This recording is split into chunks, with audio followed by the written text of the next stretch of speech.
Hi hello friends, welcome back to MRL study studio ಚಾನೆಲ್ಗೆ ತಮಗೆಲ್ಲರಿಗೂ ಸ್ವಾಗತಿಸುತ್ತಾ ನಾನು ಇವತ್ತಿನ ತರಗತಿಯಲ್ಲಿ ದೈಹಿಕ ಶಿಕ್ಷಣ ಶಿಕ್ಷಕರ ಒಂದು ನೇಮಕಾತಿಗೆ ಸಂಬಂಧಪಟ್ಟಂತಹ ಅನಾಟಮಿಯ ಒಂದು ವಿಷಯ ಜ್ಞಾನೇಂದ್ರಿಯಗಳು ಈ ಒಂದು ವಿಷಯದ ಕುರಿತು ಇವತ್ತಿನ ತರಗತಿಯನ್ನು ಮಾಡ್ತಾಯಿದ್ದೀನಿ. ಈ ಹಿಂದೆ ನಾನು ಅನಾಟಮಿಗೆ ಸಂಬಂಧಪಟ್ಟಂತಹ 5 ಅಧ್ಯಾಯ ಕಂಪ್ಲೀಟ್ ಮಾಡಿ ಈಗ 6ನೇ ಅಧ್ಯಾಯ ಮಾಡ್ತಾಯಿದ್ದೀನಿ.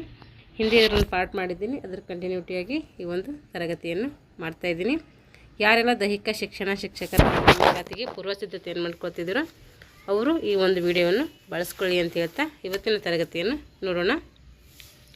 ಮುಖ್ಯವಾಗಿ ಜ್ಞಾನೇಂದ್ರಿಯಗಳಿಗೆ ನಾವು ಪಂಚೇಂದ್ರಿಯಗಳು ಅಂತೇಳಿ ಕರಿತೀವಿ. ಏನಂತ ಕರಿತೀವಿ? ಓಕೆ, ಪಂಚೇಂದ್ರಿಯಗಳು ಅಂತೂ ಕೂಡ ಕರಿತೀವಿ.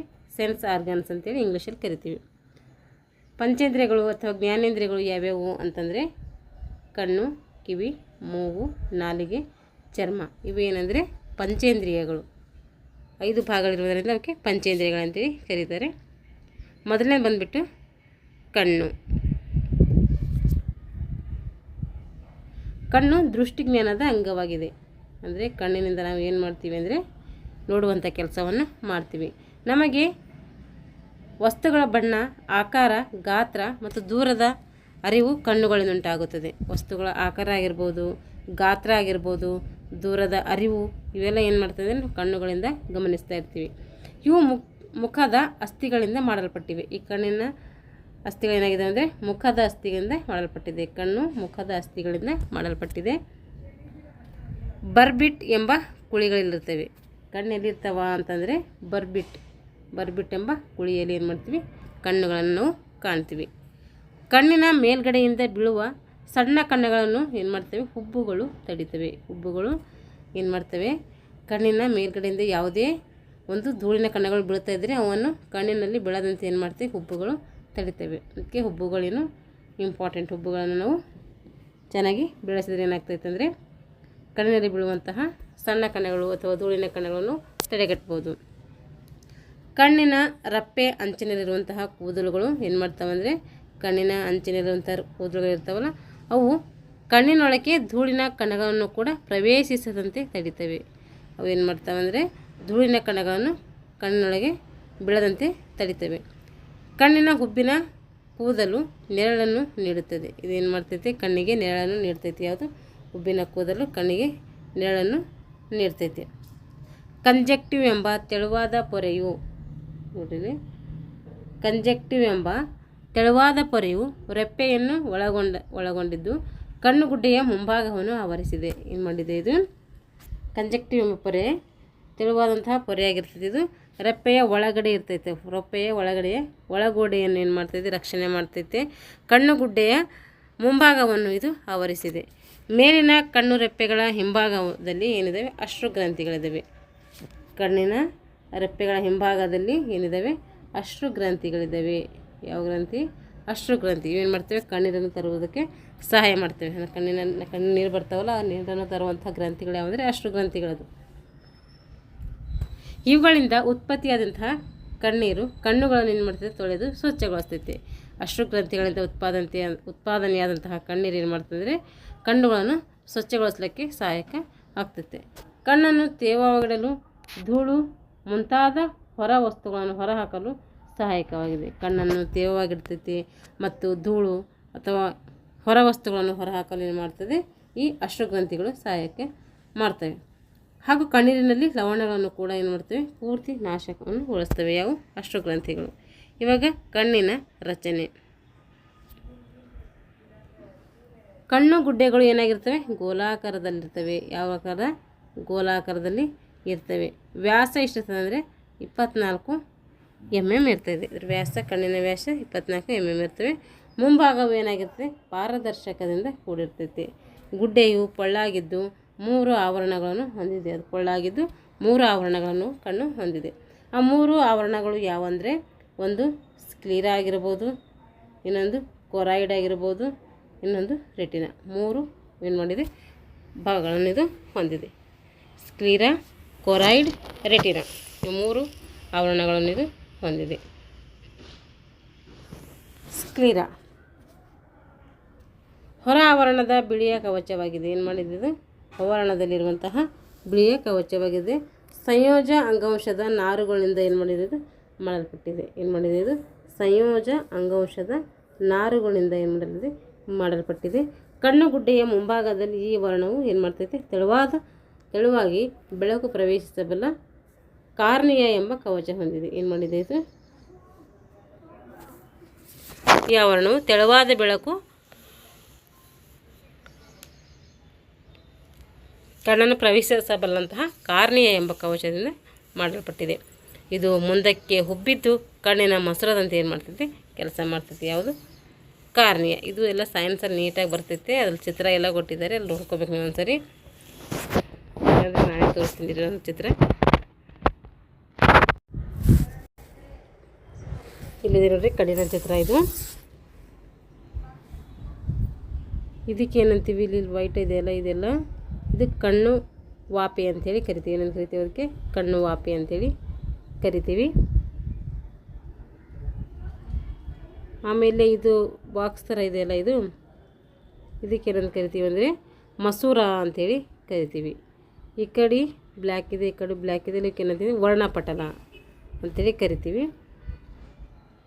ಇದು ಇಲ್ಲಿದೆಯಲ್ಲ ಇದು ಗೆರೆ ಅಂದರೆ ಫಸ್ಟ್ ಬ್ಲ್ಯಾಕ್ ಗೆರೆ ಬಿಟ್ಟು ಆಮೇಲೆ ಇದು ಬಿಟ್ಟು ಲೈನ್ ಬಿಟ್ಟು ಇನ್ನೊಂದು ಗೆರೆ ಇದೆಯಲ್ಲ ಅದಕ್ಕೆ ಏನಂತೀವಿ ಸಿಲಿಯರಿ ಕಾಯ ಅಂಥೇಳಿ ಕರಿತೀವಿ. ಇಲ್ಲಿ ಹಳದಿ ಕಲರ್ ಕಾಣೋದು ಇದಕ್ಕೆ ಹಳದಿ ಪ್ರದೇಶ. ಇಲ್ಲಿ ಏನಿದೆ ನಮ್ಮದು ಅಕ್ಷಿಪಟಲ ಕಂಡು ಬರ್ತೈತೆ. ಇಲ್ಲಿ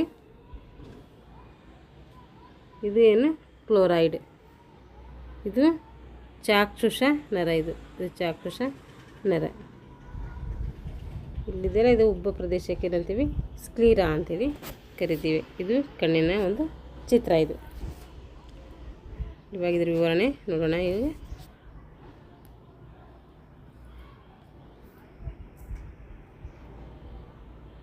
ನೋಡಿದ್ರೆ ಸ್ಕ್ಲೀರಾ ಅಂದರೆ ಏನಂತೇಳಿ ಸ್ಕ್ಲೀರಾ ನೋಡಿದೆವಲ್ಲ, ಇದು ಹೊರಾವರಣದ ಬಿಳಿಯ ಕವಚದಿಂದ ಆಗಿದೆ.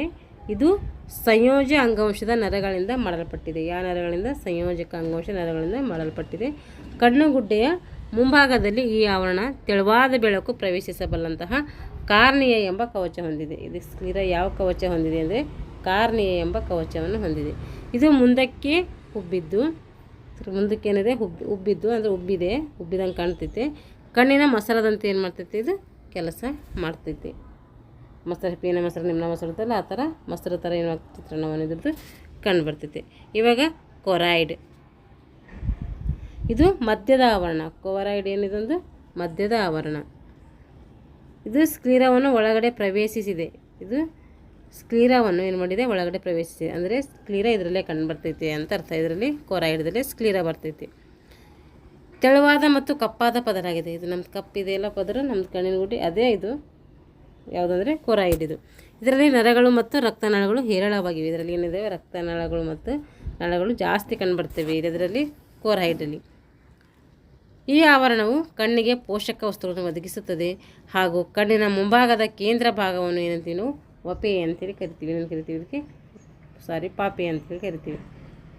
ಕಣ್ಣಿನ ಮುಂಭಾಗದಲ್ಲಿರುವಂತಹ ಕೇಂದ್ರ ಭಾಗಕ್ಕೆ ಏನಂತೀವಿ ಪಾಪೆ ಅಂಥೇಳಿ ಕರಿತೀವಿ.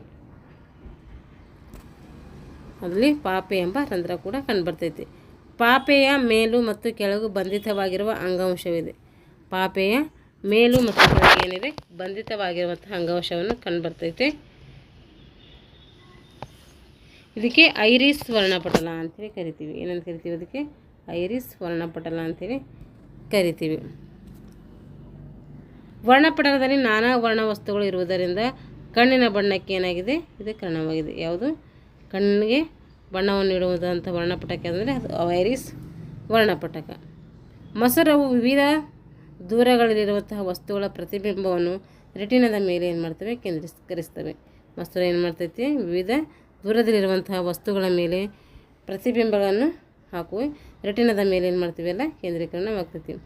ಇದು ಒಂದು ತೆಳ್ಳಗಿನ ಪೊರೆಯಲ್ಲಿ ಹಿಡಿದಿಟ್ಟ ಒಂದು ದ್ರವವಾಗಿದೆ. ಯಾವುದು ಕೊರಾಯ್ಡ್ ಏನಾಗಿದೆ ಒಂದು ತೆಳ್ಳಗಿನ ಪೊರೆಯಿಂದ ಹಿಡಿದಿಟ್ಟಂಥ ಒಂದು ದ್ರವವಾಗಿದೆ. ವರ್ಣಪಟಲ ಮತ್ತು ಮಸೂರದ ನಡುವೆ ಇರುವ ಕೋಣೆ ಏನಂತೀವಿ ನಾವು ಹಿಂಭಾಗದ ಕೋಣೆ ಅಂತೇಳಿ ಕರಿತೀವಿ. ಏನಂತ ಕರಿತೀವಿ ಅದಕ್ಕೆ ಮಸೂರ ಮತ್ತು ವರ್ಣಪಟಲದ ನಡುವೆ ಇರುವಂಥ ಕೋಣೆಗೆ ಹಿಂಭಾಗದ ಕೋಣೆ ಅಂತೇಳಿ ಕರಿತೀವಿ. ಇದರಲ್ಲಿ ಲೋಳೆಯಾಗಿರುವ ಬಿಳಿ ದ್ರವವಿದೆ. ಏನಿದು ಇದರಲ್ಲಿ ಲೋಳೆಯಂತಹ ಬಿಳಿ ದ್ರವವನ್ನು ಕಂಡುಬರ್ತೈತಿ. ಇದನ್ನು ಕಾಚಕ ರಸಧಾತು ಅಂತೇಳಿ ಕರಿತೀವಿ. ಏನು ಕರಿತೀವಿ? ಇದಕ್ಕೆ ಕಾಚಕ ರಸಧಾತು ಅಂತೇಳಿ ಕರಿತೀವಿ.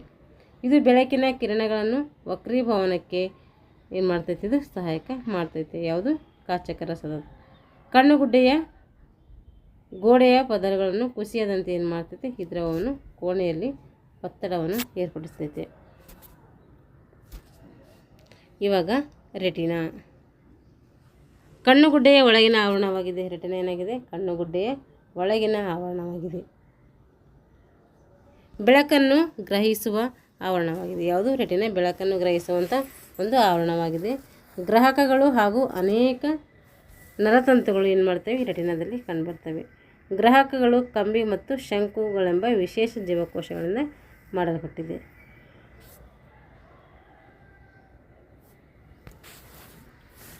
ಪಾಪೆಗೆ ಎದುರಾಗಿರುವ ಕಣ್ಣಿನ ಹಿಂಭಾಗದ ಬಳಿ ಶಂಕುಗಳೇನಾಗಿವೆ? ಹೆಚ್ಚಾಗ್ತವೆ.